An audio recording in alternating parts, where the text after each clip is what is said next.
Labdien! Augusts, jau septembris ir beidzies, principā, tūlīt. Un kārtējā domas sēde arī ir aizvadīta. Šodien mums bija 79, ja nemaldos, jautājumi. Gandrīz 80. 3 laikam pielikām šodienas sēdē klāt jau pašā sākumā. Bet varbūt lēnām no sākuma iziesim tiem svarīgākajiem cauri un nepieskarsimies noteikti atkal tām lietām, kurām nav vajadzīgs pieskārties. Jā, ko var teikt, darba kārtība jau visi redz arī, kas ir publicēta, un atkal ir veseli bloki, kurus mēs skatījām blokos, un varbūt tāpēc arī domas sēdā ātrāk iet nekā kādreiz viņi bija. Ja? Tas ir viss atsvināšanas jautājumi, pieslēgumi, kas ir saistīts ar ūdeni kanalizāciju, energoefektivitātes, un no šiem jautājumiem tikai gribu sazīmēt, ka prieks ir par to, ka energoefektivitātei ļoti aktīvi ir kļuvuši arī apsaimniekotāji. Es varētu teikt, ka jūt, ka ir konkurence tukumā radusies apsaimniekotājiem un pakalpojums iedzīvotājiem, tātad cenšas šie pakalpojums sniedzēji vai apsaimniekotāji cenšas vien plašāk dot. Ja? Bet es saku, man pie šī jautājuma tikai viens ir, vai šīs izmaksas nebūs tik lielas, ka mēs speram vienu soli un neliekam otro soli projektu realizāciju. Bet redziet, šodien jau arī mums bija 10 jautājumi par dokumentācijas sakārtošanu tehniskajām apceļošanām, kas īstenībā ir ļoti nepieciešams, jo mums tās dzīvojamais fonds tiešām ir vecs. Nevar teikt, varbūt vecs, bet sens. Un ilgstoši nav veikts šīs tehniskās apsekošanas, un tas jau ir labi, ka cilvēki tiešām viņus tagad akceptē un veic, un tad viņi sapratīs to mājas reālo stāvokli. Un šodien, 10 bija šie līdzfinansējumi, bet jau 4 bija, kur bija reāli darbi. Kur bija bēniņu siltināšana, kur bija siltums. Viss tas process ir ļoti labs, bet es sāku domāt, vai pie šiem lielajām izmaksām šie 30,000 būs pat 30 vai 50%, vai šīs summas nebūs, kā kādreiz 10,000 likās diezgan liela naudas summa, ka šie 30,000 drīz atkal neparādās jau kā mazs līdzfinansējums, ka būs jāpalielina līdzfinansējums. Par to mēs, protams, kad visticamāk dabūsim lemt kaut kādā brīdī, jo mēs šobrīd redzam to, ka visam tās cenas tiešām ceļās un iet uz augšu, bet arī šis līdzfinansējums tomēr ir būtisks. Nekā nebūtu nekas. Skatāmies pozitīvs, jā. Tur iet uz priekšu, un tas ir labi. Tāpat par tiem pašiem ūdens pieslēgumiem. Tagad jau, protams, rudens nāk, un pēdējie mēneši, kad kādi rakšanas darbi notiksies, noteikti, pa ziemu tas nenotiek, bet arī tur viss notiek. Tikai varam par ūdens rakšanu vēl tikai atgādināt, ir iespējas kādam sagatavot dokumentus, izpildīt darbus, nebaidīties, vai ir naudas vai nav naudas, ja kurā gadījumā pašvaldība par to samaksā šo līdzfinansējumu. Nauda ir, Mēs varam pārgrupēt arī naudu no citiem projektiem, varbūt, kurus līdzfinansējumu neizpildīs. Bet arī šobrīd vēl izpildi nav. Bet septembrī mums grūti par to ir runāt. Jā, tieši tā. Tur viss vēl ir. Nevajag bremzēt. Darbojamies, ejam uz priekšu, un strādājam. Tieši tā. Tad kas mums bija tādi lielie? Pirmie jautājumi īstenībā bija izglītības iestāžu vadītāju apstiprināšanas. Tātad Karlsons ir ticis pie jaunas vadītājas un Lapmežciema skola. Paldies Karlsona iepriekšējai vadītājai par ilgu darbu, un tiešām ir ieguldījums. Tur nav nekādas problēmas, vienkārši cilvēks ir pelnīt atpūtā. Tā kā šeit nav nekādas emocijas. Bet, kā mēs runājam, ka Kandava vēl mums ir priekšā, Kandavas Kārļa Mīlenbacha vidusskola, bet, jebkurā gadījumā, es domāju, ka arī mūsu institūcijām, skolām, bērndārziem ir jāstrādā pie tā, lai šie vietnieki vai kas ir katrā vietā būtu tāpat kā šodien, kad bija Karlsonā, tad arī no paša kolektīva izaug jaunais vadītājs. Tas ir manā skatījumā daudz patīkamāk un labāk nekā ir šie tie atklātie konkursi, kurus mēs nezinām, kas tālāk notiek. Arī šajā gadījumā bija konkursi. Bet vismaz mūsu pašu cilvēks piedalās un viņš ir jūtam arī zinošāks par tām lietām, kas notiek attiecīgajā skolā. Vairākus gadus. Tas man patīk vienkārši, Jā, par Mīlenbachu, to mēs redzēsim, ja tur konkurss datumam, tā kā tas vēl būs mums priekšā. Tātad viena skola mums ir bez direktora šobrīd, bet pienākumu izpildītājs tur ir. Tālāk mums bija saistošie noteikumi par sociālo darbu. Jā, sociālā darbā tikai varam cilvēkiem informēt, ka ja jums ir bijis, piemēram, aprūp mājās, kuru ir veikusi šī te iepriekšējā organizācija, Samāriešu apvienība, tad dotajā momentā ir gan sarkanais krusts, gan Samāriešu apvienība, ir noteikts pašvaldības šajā nolikumā, ir noteikts arī cenas par to, cik mēs maksājam par 1., 2., 3. līmeņa aprūpmājas, un varēs izvēlēties vienu vai otru, bet, protams, dārgāk ir samārieši, tad šī starpība būs jāpiemaksā. Nu jā, tā būtība šīm saistošo noteikumu grozījumiem bija tā, ka mēs nenosakām, ka obligāti ir viens konkrēts pakalpojums sniedzējs, bet mēs ejam ar konkrētu summu. Jā, tā ir zemākā summa, kas ir pēc iepirkuma vai kādas procedūras iegūta, un līdz ar to jūs varat izvēlēties par šo summu saņemt šo lētāko pakalpojumu vai piemaksāt klāt. Tie būs, kā saka, tādi, bet arī mums ir jauna sociālā sfēra, tā tad ir, kā mēs runājam, vecajā Dosapa ēkā vai Melnezara ielā, tā tad ir paveikti visi darbi, un ir arī vesels spārns no šīs ēkas lielās ir sakārtots ar diezgan lieliem naudas līdzekļiem ieguldītiem, un šī daļa arī ir nodota sociālajiem dienestam, kurā mums ir šīs darbnīcas izveidotas, jā, tātad arī šeit būs gan dažādas aktivitātes, kas varbūt cilvēkiem palīdzēs iemācīties kaut ko darīt, vai gatavot ēst, vai vēl citas lielākas lietas, un es domāju, ka tas arī ir nākošajā mēnesī, oktobrī, ir projektam jābūt pilnīgi pabeigtam un jāsāk darboties. Arī tas ir viens solis uz priekšu, ko mēs esam izdarījuši. Protams, viņš ir dārgs nākošajā gadā, bet mums būtu jāspēj pēc iespējas efektīvāk šīs telpas izmantot, un lai būtu tāds reāls iegūms, nevis tāda tukša darbošanās. Jā. Tas ir pats svarīgākais. Jā, šogad tur ir laikam viens šis nodarbību vadītājs. Maz, jā, bet pēc tam nāk klāt, jo projekts prasa, lai būtu tas, kas ir solīts projektā, piedaloties, lai tiktu izpildīts. Jā, tas mums bija jāizpild jau tagad oktobrī. Jā, no lieliem projektiem uzreiz es gribu teikt par, ko mēs šodien varbūt nerunājam nemaz, bet par Brīvības laukumu. Tātad ir atbalstīts šis projekts, kurš ir, mums principā visi ir ļoti dārgi projekti salīdzinoši, ja mēs tā nopietni runājam, bet arī tas būs miljonus, ko no Eiropas struktūra fondiem mēs varam dabūt. Jā, es domāju, ka, protams, otrs miljons varbūt pat bišķi vairāk būs jāpieliek klāt, bet arī tas ir ļoti vajadzīgs un jārealizē, jo viņš ir saistīts gan ar tām komunikācijām, kas ir saistīts zem Brīvības laukumu. Es domāju, arī apkārtējās ēkas varbūt sakārtosies, redzot, ka mēs pievilksim attiecīgas komunikācijas, vai, piemēram, siltumu vai ūdens kanalizācija būs labākā stāvokļa elektrības apgāde, ja, kas mums vajadzīgs ir dažādiem pasākumiem Brīvības laukumā, kas notiek. Tā kā arī tas ir labs iegūms. Un tāpat tās vēl no projektiem runājot, tātad veselības projekts, kurš ir vairāk kā 329 vai 320 tūkstošiem eiro. Un šeit jāpiemina, ka nav līdzfinansējums no pašvaldības. Tā ir pilnīgi, tātad, cik mēs efektīvi spēsim šo naudu izmantot. Kā mēs jau runājam, šeit ir dažādām aktivitātēm, un viena no tām ir arī, ko sociālais dienas un arī domas darbinieki teica, ir peldēšanas apmācības. Ja? Tātad arī tās varēs tikt finansētas, un es domāju, ka skolas un arī izmantos. Arī tas bija, protams, bet arī tas ir uz atkal zināmā laikā ir kaut kāds finansējums, kurš palīdzēs pašvaldības budžetam. Jā, tad kas tad mums tāds vēl tur šodien bija? Par budžetu vārdu sakot, budžeta grozījumi bija un diezgan lieli, 1,3 miljoni, kaut kur apeļos ciparos runājot, bet tur ir arī daļa no tiem projektu naudām, kas nāk par izpildītiem darbiem, tā ir skolēnu ēdināšana, ko valsts līdzfinansē, bet, kā es arī Finanšu komitejā teicu, tad mani uztrauc viens, ja mums trūks nauda, mēs gribam, tā kā riskēt, varētu teikt, un aizņemties no iedzīvotāja ienākuma nodokļa, no plānotās naudas, plānoto pārpildi jau ielikt kā faktu. Bet ir tikai septembris, un es domāju, ka ar to nevajadzētu. Šie 700 tūkstoši ir labi paņēmām, jo tur bija attiecīgas lietas, kas bija jānomaksā mums, bet es būtu priecīgs, ja šī pārpilde būtu liela, un šī lielā pārpilde palīdzētu mums sakārtot nākošā gada budžetu. Ja mēs kādreiz runājam par to, ka nevajag atstāt tik lielus atlikumus, bet vajag izpildīt darbus, tad plānotie darbi būs izpildīti, bet nevajadzētu no tā aizņemties, jo nākošais gads būs daudz sarežģītāks. Mēs dzirdam, kā par valsts lietām šeit runājam, par lielām nodokļu reformām, par pedagoģu algām, par ko streikot dažlabs taisās un tā tālāk. Tātad arī visi šie jautājumi būs saistīti pašvaldībām jārisina. Un tāpēc, man liekas, šī naudiņa būtu nedaudz jāparezervē nākošajam gadam.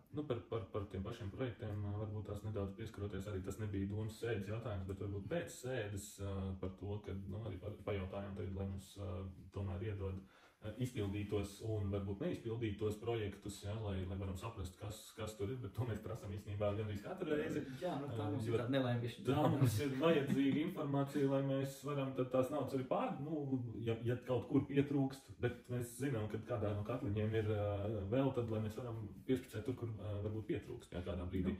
Un šajā gadījumā arī gribās varbūt pieminēt to, ka par pagastiem, kur ir pārdotie īpašumi, Neuztraucieties, tās naudas visas tiek atstātas jums. Nu, procentuāli tie procenti, būs jums, teiksim tā. Jā, ir vietas, kur tiek pārdotas ar šo te atlikto maksājumu. Tas, protams, tajā brīdī, kad ienāk, tad arī, bet lielos projektus arī pajautājām, tiksim pie informācijas, tad varēsim sīkāk pastāstīt, kāpēc, teiksim, varbūt kādam no pagastiem šobrīd nedaudz kavējās tā viņu nauda. Vismaz guvām apliecinājumu tam, ka gan finanses, gan izpildu direktors teica, nauda nekur nebūs pazudusi, nauda nekur netiek atņemta. Jā, tātad visa nopelnītā nauda, atbilstoši mūsu saistošiem noteikumiem, nonāks tur, kur tam ir jānāk. Jā, tieši tā, tas tā kā būtu tāds laba ziņa un lūdzu nesatraucieties. Ja? Domājiet par to, kādus tos projektus jūs tiešām kad īstenosiet. Tad nedaudz pieskārāmies arī līdzdalības budžetam, bet tur mums vēl ir tāds kā karsts kartupelis, tā kā visā valstī, jo tas ir atkal kaut kas jauns un varbūt tik ļoti nenodiktēts, tur tā rīcības brīvība ir nedaudz tāda lielāka, bet līdz budžeta apstiprināšanai noteikti mēs ar to tiksim galā. Tad šobrīd mēs esam tādā diskusiju statusā. It kā, tur ir jāsaka atklāt, kā mēs tomēr esam solīti priekšā dažos jautājumos, ko par citiem runāt, tas ir saistībā kaut ar šīm konsultīvām padomēm. It kā likums noteiks savādākā formā, kā viņas veido, bet vismaz mums tās demokrātiskā forma konsultīva padome, kura arī ir šīs te, varētu teikt, nākošās naudas apsaimniekotāji vai vismaz viedokļu paudēji, kas būtu vajadzīgs un tā tālāk. Jā, mums pieredze jau ir. Protams, var strīdēties, vai tas ir brīvprātīgi šajās konsultīvās padomēs, bet jau būs finansējums, kādas tiesības tev ir lemt par to finansējumu, kas tev ir deleģējis. Bet tie ir jautājumi, es domāju, ka gan sakārtosies. Tie sakārtosies noteikti, jā. Bet uzreiz arī gribās teikt, nelolojiet, tur nebūs ļoti liela naudas. Tas būs mazajiem projektiņiem. Pirmais ir uzturēšana visi dienas, kas mums ir nepieciešama, lai visas struktūras darbotos. Otrais ir attīstības nauda, un pie attīstības naudas droši vien būs šis līdzdalības nemaldos, viņam bija par 1%. Jā, tā būs tā daļa, kur reālas lietas attiecīgajā vietā tik un tā mēs būtu darījuši. Jā. Bet varbūt vairāk ieklausoties būs sabiedrības viedoklī, ko vairāk vajadzētu, bet ko mēs esam darījuši. Jā, tieši tā, mēs jau šobrīd arī konsultīvajām padomēm. Tā kā cenšamies ieklausīties, tāpatās, ja ir kāda aktīva cilvēku grupa, kas nav konsultatīvā padomēs, tik un tā arī, taču pagastos uz vietām runā un pēdējais, kas man uzreiz nāk prātā, ir Angurē, bija jautājums par kaut kādu soliņu vienu konkrētā vietā. Un viss tika atrisināts. Tas ir tas līdzdalības. Protams, un tāpēc arī, kā mēs sakām, nekautrēties izmantot tās iespējas, kas ir vai mums, vai domē par tiešo, vislabāk jāraksta ar pagastu pārvaldi. Attiecīgā teritorija, kas ir, tad tas ir pirmkārt, bet nedomāt, ka tur jāraksta milzīgs vēstules vai kaut kādi iesniegumi tā tālāk. Arī bieži vien telefons zvans ir tas, kas var palīdzēt atrisināt ļoti sīk, bet varbūt neredz, ir problēma, bet mēs nesaskatām tur, vai neesam ievērojuši vienkārši šo lietu. Ja? Tā kā droši, un tas ir mūsu uzdevums arī šādā veidā risināt šīs problēmas. Jā. Šomēnes mums arī uz komitejām, ja nemaldos, bija jaunais pašvaldības policijas vadītājs, tā kā arī tur mums ir notikušas izmaiņas, kas arī varbūt nav ar šīs dienas tieši domas sēdes saistīts, bet arī Jānis šobrīd ir pateicis to, ka viņam ir savs redzējums, kā tam visam notikties pašvaldības policijas jomā. Un ir ļoti bieži bijuši šie jautājumi, kur ko ziņot. Ja? Tad atceramies to 8881. Tas ir kā dispečera dienas, kur jūs varat policijas mašīnām ir rakstīts, ir pašvaldības. Tas nav tikai pašvaldības policijas izsaukšanas numurs, tas ir arī par, piemēram, tāds piemērs, kā kādai zīmei aizliekušies zari priekšā, vai, kādā krustojumā nedeg lampa, vai kaut kas tam līdzīgs. Jūs droši uz turienes. Savā veidā viņš viens domās, un faktiski viņam jābūt kā dispečera telefonam, 24 stundu robežās, kur tālāk šis numuram piezvanot, viņa nodos tām institūcijām, kas tam tieši tā, vai ja tas būs izsaukums pašvaldības policijai, tad aizsūtīs pašvaldības policijas ekipāžu, ja tas būs komunālais jautājums, tad nodos šo jautājumu attiecīgajiem speciālistiem. Šajā jautājumā īstenībā mēs jau arī vairākus gadus atpakaļ, mums bija šī interaktīvā karta tukumam, un katru gadu mēs pie budžeta šo aplūzēja. Man viņa liekas, ka šobrīd vēl jau vairāk 21. gadsimtā viņa ir vienkārši kā nepieciešamība, jo lielākā daļa šobrīd iedzīvotāji izmanto viedierīces, un tas ir daudz vienkāršāk, un arī izsekojamība. Vismaz tajā versijā, kāda bija tukumam iepriekš, bija arī izsekojamība. Viņš ir izskatīšanā, viņš ir nosūtīts attiecīgajiem un atpakaļ atbildi. Ja? Un tas arī rada šo caurspīdīgumu. Diemžēl pagaidām vēl neesam šo atrisinājuši. Atkal savs moti jārunā un jāveido viedoklis, ka tas ir vajadzīgs. Nu, varbūt tas kādam ir pretējs viedoklis, tad sakiet uzreiz, ka ne, tas nav vajadzīgs, bet nu, tiešām arī šobrīd mēs ar IT puišiem par to runājām, atkal atgādināja, ka lai nākamā gada budžetā mēģina likt šo te iekšā. Un tas jau nav fantastisks naudas, kas būtu nepieciešams. Es nezinu, cik tas izmaksā, jo tā noteikti ir atkal salāgošana uz ZZ datiem, un ZZ datos, es neteikšu, ka ir mazas naudas. Tā uztaisīt mēs mākam, jā. Vēl kas, es domāju, ka tie kārtēji jautājumi, kas mums risinās, it kā risinās, bet tādi lielie konceptuāli jautājumi mums, diemžēl, atkal šodien uzdodot, kaut kā neiet uz priekšu. Kaut vai dzīves piemērs, mēs šodien izskatījām jautājumu par to nevalstiskām organizācijām, par telpām, par nolikumu, kur viņiem jaunas telpas meklē un tā tālāk. Bija ļoti labs iesākums. Paskatīties, apkopot visu, kas pašvaldībai pieder, kāda nekustamie īpašumi, kā viņas strukturēt, kā viņus pārvietot vienu otru vai kādā veidā izmantot latviski runājot, ja? Mēs tagad atkal dodam tur vienam vietā, otram, trešajam dodam, tildim dodam, tam dodam, tad atkal jau nonākam pie kāda fakta, ka būs fakta priekšā, mēs tur neko nevaram darīt, tur ir tas, tur ir tie, ja? Tā mums ir milzīga problēma, ja? Kā nevaram kādu jautājumu sākt labi un iziet cauri un novest līdz kādam reālam rezultātam, kurš dod tālāko tāda pārliecība par darbībām, ko tu veici. Ja? Un arī par to stabilitāti, ka tiešām, ja mēs tā... Ja to dara, tad tas ir pareizi, pamatots un konceptuāli saprotams. Un arī tai otrai pusē, kad ja mēs viņiem iedodam tur uz tiem, 5 gadiem šīs telpas, tad viņi tur arī tos 5 gadus būs un dzīvos. Jā, šis jautājums mums arī jau ir, man liekas, kad pusotru, ja ne vairāk pat gadus aktuāls. It kā sīkums, bet principā viņš būtiski arī naudas jautājums. Viņš ir ļoti liels naudas jautājums, jo tās ēkas, kas stāv tukšas vai pustukšas, mēs tāpat par viņām maksājam šo te apsaimniekošanu, uzturam viņu, un tieši tā tas būtu jāatrisina, bet, lēni tas ir. Un otrais, kas ir tāds radikāls jautājums tiešām, kas atkal prasa tādu, lielāku iedzināšanu, kurš ir sākts par to, ka mēs mainām situāciju, kādā veidā mēs pārvaldām pašvaldībai piešķirtos vai pašvaldības iedalītos naudas līdzekļus pagastu pārvaldēs. Ja, tātad mums bija apsaimniekošanas naudas, kur lielākā daļa mums bija veidota kā tilde, ir pašvaldības uzņēmums, kurš veic šīs lietas, bet dotajā momentā jau parādās, piemēram, pūres, sēmes pagastu pārvaldēs par to, ka nauda ir jākoncentrē pagastu pārvaldē un tātad kultūrai. Parasti šoreiz jau vairāk mēs runājam par to tehnisko daļu, par komunālo daļu, par šādiem cilvēkiem, ja? Ka viss tiks centralizēts pārvaldē.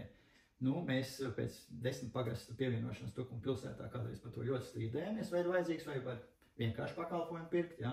Tomēr bija tāda ideja, ka ir lietas, kuras nevar izdarīt uz pakalpojumu pirkšanu, ka ir vajadzīgs pašu uzņēmums, kas var spēj tomēr aktīvāk, labāk darboties, vai šajā laika periodā viņš ir pilnībā sev attaisnojis. Tildes par tildu runājot, ir, protams, var labāk vienmēr darīt, ja?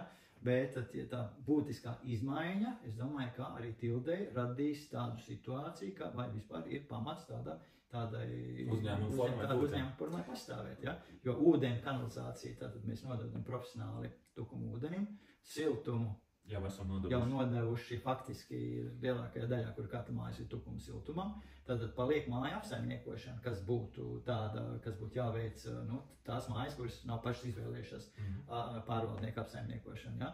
Tātad šeit, es domāju, ka ekonomistiem ir ko parēķināt, un nododot gan tehniku, kas šī sēdē jau bija, ja, ko mēs darījām, gan arī štata vietu, traktoristu, kur jau mēs pūrei, ja, pūrs pārvaldēm, ja, bet ir jau iepriekš arī sēmī. Man liekas, bija pāris cilvēki. Tā kā, it kā es saprotu, ka var būt labāk, bet, mani uztrauc tas, ka mēs radikāli mainot varam nonākt pie sasistas silas, bet, es ceru uz to labāko. To mēs redzēsim par šo tēmu. Mēs varētu, man liekas, kad atsevišķu veselu raidījumu uztaisīt noteikti ar vēl dažiem cilvēkiem, kas piesaistīti būtu turklāt. Es tiešām uzskatu, mans personīgs viedoklis ir, ka mēs diezgan nepareizā virzienā šobrīd ejam, bet paskatīsimies, es arī mēdzu kļūdīties un ļoti ceru, ka arī kļūdos šajā reizē. Bet šajā brīdī es negribu vairs pat ieslīgt. Viņš nav viennozīmīgs jautājums, teiksim. Ļoti iespējams, ka viņu var efektīvāk šo naudu izmantot. Vienmēr var visu efektīvāk, jā. Bet, protams, tas ir sarežģīts. Man tā konceptuāli liekas, ka šajā brīdī arī tā problēma radusies dēļ tā, kad mūsu iestādes kā pagastu pārvaldes un mūsu pašu kapitāla sabiedrība Tilma vienkārši savā starpā nedaudz arī ar komunikāciju kļūdaini strādājuši, jo nevar būt tā, ka, ja man tur 5 kvadrātmetri nav manēji, ja es viņus nepļauju, ja, un šis viss jau rada tās situācijas. Tas viss jau rada to situāciju, ka mēs varētu labāk un lētāk to izdarīt, kaut vai nenosaucot konkrētu pagastā arī, kur un arī mūsu pašu to Tildas uzņēmumu. Ja saka, pa virsstundām nemaksās, un cilvēki arī tad nestrādā virsstundas, bet, piemēram, aizbraukt no tās vietas, kurā ir bāzēta tehnika līdz kādam X pagastam, ir zināms kilometru skaits, tad viņš 5 pabeidz darbu, aizbrauc uz bāzi un nākošā dienā atkal brauc strādāt uz turien, kaut gan vajadzēja varbūt stundu vai 2, lai pabeigtu to darbu un punkts pielikt, ja? Bet tā ir tāda formāla pieeja, bieži viens, kā tādā saka, sačakarē visu lietu. Jā, dēļ sīkumiem vienkārši, bet, ok, ja tas uz vietām beigās izdosies labāk un arī... Ja pārvaldnieks būs spēcīgs un spējas to visu pārvaldīt un organizēt, varbūt arī pozitīvs ir.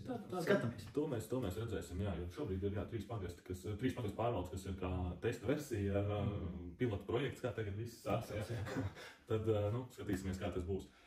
Ir jau vēl daži lielie jautājumi, bet par tiem varbūt tās arī atstāsim uz nākošo reizi, kad mums varbūt tiešām būs arī jau vairāk informācija. Ļoti ceram, ka ir tā solīja, ka oktobra vidū mēs vēl pieķersimies pie dažām lietām, kuras ir jau no marta. Bet es domāju, ka šoreiz varbūt tās arī tā ilgāk vairs neaizkavēsim. Jāsaka viens, ir pienācis rudens, ir vasaras laiki beigušies, tātad ir laiks, kurā ir jāsakārto arī mums kā partijai savu jautājumu, tātad nāk vēlēšanas, tātad lūdzu cilvēki ir, mums gaidām arī tās lietas, kas būtu sasāpējuši, kuras būtu konceptuāli jāliek iekšā gan nākošā gada budžetā, gan kā prioritātēm, kas būtu jādara, ja? Bet, jāsaka arī izvirzītās prioritātes, ko mēs kā deputāti visi kopā esam nolēmuši 4 vai 3 gadu vēl apakaļ, 9 mēneši palikuši līdz vēlēšanām. Lēnām virzās, bet tiešām ļoti lēnām virzās. Bet viņas arī mums ir tādas spēcīgi, grandiozi lielas. Tātad gan sporta manēža, gan kultūras nams, tātad, praktiski projektēšanas stadijā tā tad ir, bet laikam vēl būs... Lāpsta vēl nav iedurta zemē. Tā kā šīs prioritātes paliks vienalga. Pie rudens tēmas tomēr viena lieta, ko mēs šodien arī lēmām, apstiprinājām šo apkuras tarifu vienu, kas ir 65 eiro, šobrīd ar centus neatceros. It kā konceptuāli es piekrītu, ka vienots tarifs lielam uzņēmumam ir, faktiski, nelēkās ar līdzi, piemēram, kaut kādām tur nelielām šķeldas izmaiņas cenām, vai gāzes izmaiņas cenām, kā tas, piemēram, Jaunpilī pie Lapņestiem pie liela tarifa, viņš vienkārši lēzenāk būs tādā veidā. Bet viens jautājums man vienmēr paliek. Arī Tukuma šis tarifs, zemais tarifs, ir mūsu sakārtotās Tukuma pilsētas katlmājas lielākā daļa, jo īpatsvars ir milzīgākais. Un man ļoti baida, ka tāda, kad vajadzēs atkal Tukuma katlmājā likt papildus investīcijas iekšā, jo viss amortizējās un laiks iet, ka mēs atkal ķersimies pie tarifa, un šī gadījumā ar šo tarifu mēs sakārtojam jau nopelnīto naudu, kas ir, mēs bieži vien sakārtojam jautājumus mūsu pagastos, un teikšu atklāt, ka, es gribētu tomēr atkārtot, un droši vien atkārtošu, ka manā skatījumā lauku teritorijās, kuras mēs pārņemam, pašlaik, vai pareizāk sakot, Tukuma siltums pārņem, būtu 2 daļas jābūt. Gan budžeta līdzfinansējumam daļu sakārtošanai, gan arī pašam siltumam. Bet šeit mums domas atšķirās, un pašlaik mēs visus darbus pamatā uzdodam Tukuma siltumam. Bet tai nobeigumā tomēr uz to pozitīvo šobrīd visiem siltuma patērētājiem. 4 eiro par megastundu būs lētāk. Tas ir Tukuma pilsētā 4 eiro, bet pievienotajiem pat ir stipri lielāks. Tā kā nobeigsim uz tās pozitīvās nots, lai mums tas rudens nāk, tas mums nebiedē, jo siltums mums ir labā cenā un viņš tiks nodrošināts visiem. Jā, un cerams arī, ka Jauntukums cilvēki tiks nodrošināti, jo tuvākajās dienās mēs ļoti ceram, ka gan ar Milskalni, gan ar Jauntukumu, Tukuma siltums solīja noslēgt līgumu. Nomas līgumu, par attiecīgām katmā iznomāšanu nākošajā sezonā. Bet jautājums, kā tālāk rīkoties, vienalga ir atklāts. Jā, tik un tā mums neizdevās nobeigt uz tik ļoti pozitīvas, bet tātad, ja jums ir kādi jautājumi droši pie mums vai pie kādiem citiem deputātiem vai pagastu pārvaldniekiem, un mēs arī vienmēr esam atvērti un tiekamies pēc mēneša šādā formā vai citur. Labi, paldies, uz redzēšanos!